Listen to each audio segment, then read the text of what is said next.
So what's up mga kuys? Welcome back again sa ating YouTube channel. So ako po Let's Go Just Moto. So meron tayong panibagong vlog about kay TMX 125 or sa kahit anong brand po ng motor na may kadena. So meron po tayo nabasang comment. So galing sa ating isang subscribers na tanong niya is ito, kung okay lang po ba na hapit yung kadena natin, yung adjust ng kadena. So ito mga kuys, sagutin natin yan. Papaliwanag ko sa inyo kung ano yung mga consequence kapag yung kadena nyo is hapit.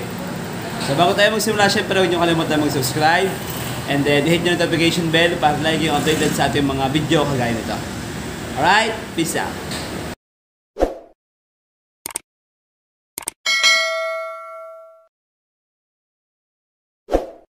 Then mga guys, eto na yung ating explanation or sagot kay sir doon sa comment niya na kung okay lang po ba na hapit yung kadena ng ating TMX or kahit anong brand ng motor na may kadena. So syempre sagot dyan mga kuys, hindi po okay yun, ano? Hindi po okay na hapit yung drive chain ng ating motor.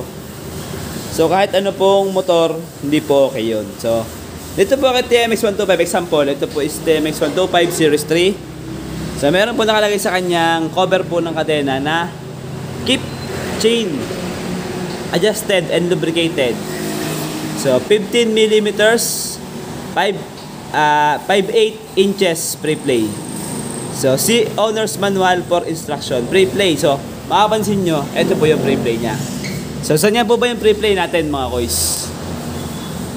So ang pre-play po ng kadena natin is dito. Ito po siya mga kuys. Yan. Ito yung tinatawag natin pre-play.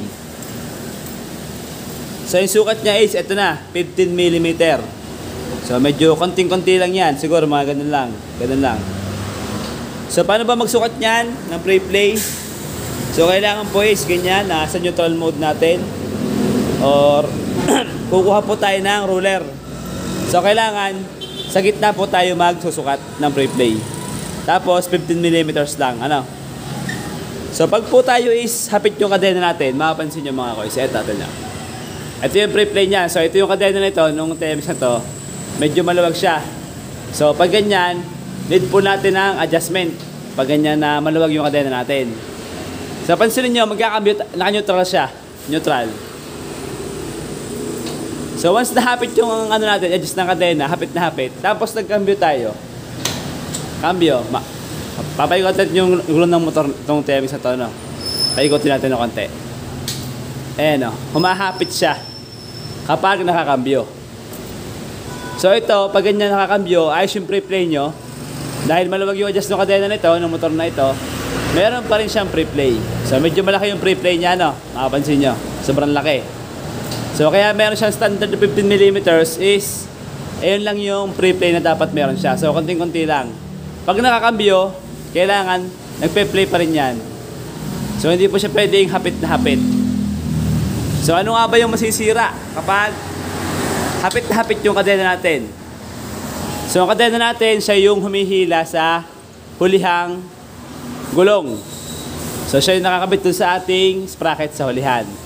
Na hinihila po siya ng ating sprocket na maliit. So which is yung sprocket na maliit, nakakabit yan sa ating counter shaft. So alam niyo naman sa ating counter shaft, meron tayong mga bearing. So dalawa yung ating bearing. Isang malaking bearing dito sa left crankcase. And then meron pang isang bearing. Yun po yung lagi nasisira kahit TMX 125. Yung ating needle bearing or yung pilot bearing kung tawagin. So syempre pag hapit yung ating kadena, nag-adjust tayo ng kadena, sobrang hapit. So ito kasi ano eh, 5.8 inch. So medyo ano yan, konting-konti na lang, 1 inch na. So pag sobrang hapit, tapos nagkambyo pa tayo, pansin nyo, kambyo tayo, ayan, humahapit pa siya. Tapos sumasakay pa tayo sa motor. So nagpe-play or nahahapit yung kanyang shock, yung kanyang swing arm, nagkakameron ng tension. So kailangan pag sumakay tayo, meron pa rin siyang pre-play. So once na sumakay tayo, hapit na hapit yung kadena, nababanat na yan. Magkakambyo pa tayo. Tapos meron tayong load, mabigat yung load natin, may sidecar, may mga pasahero. Napepersa po yung ating counter shaft. Doon po nagsisimula na mabasag or magkatama yung ating needle bearing at yung ating mismong counter shaft. So doon po, ang nagiging effect po nun, pag nasira na yung ating needle bearing, pag umaarangkada tayo, maandar, yung kicker, kusa siyang bumabagsak. So yun po yung magiging consequence nun kapag sobrang hapit yung kadena natin.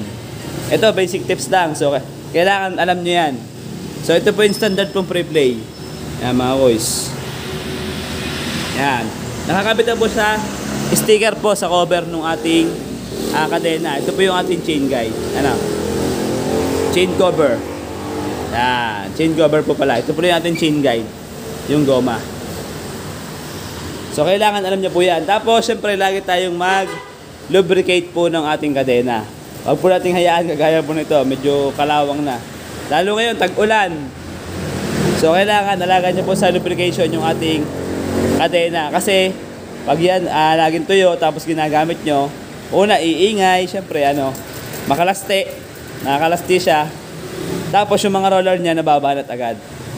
Dahil wala siyang lubrication. So yun lang mga kuys. Napaka-basic lang nung yon. Tips lang yon pero mahalaga. Kung tutusin, kung pag hindi natin nabigyan ng pansin, yan ang mga basic parts, basic checking. Ang dudulot po yan ng malaking sira sa ating makina. So yun lang mga kuys. Thank you and ride safe always kayo lahat.